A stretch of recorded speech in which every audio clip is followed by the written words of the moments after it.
ఏమైంది?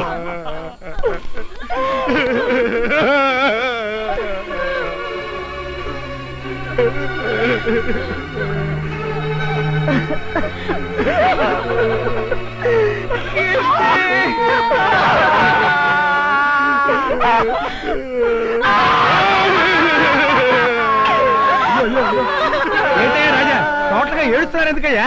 బహుశా ఎవరైనా పోయారేమో. ఆ విషయం అయితే తెలిస్తే మనం కూడా ఏడుస్తాం కదా. ఏమై పుష్పాన్ని నువ్వెందుకు ఏడుస్తున్నావయ్యా? ఏమోనండి నాకు తెలియదండి. తెలియకుండా ఎందుకు ఏడుస్తున్నావు? అమ్మగారు దసరా మామూలు కింద నాకు 10 రూపాయలు ఇస్తుంటారండి. అట్లాంటి అమ్మగారు ఏడుస్తుంటే చూస్తూ ఊరుకోవడం బాగుండదు. నేను ఏడుస్తున్నానమ్మా. ఏడుస్తున్నావురా?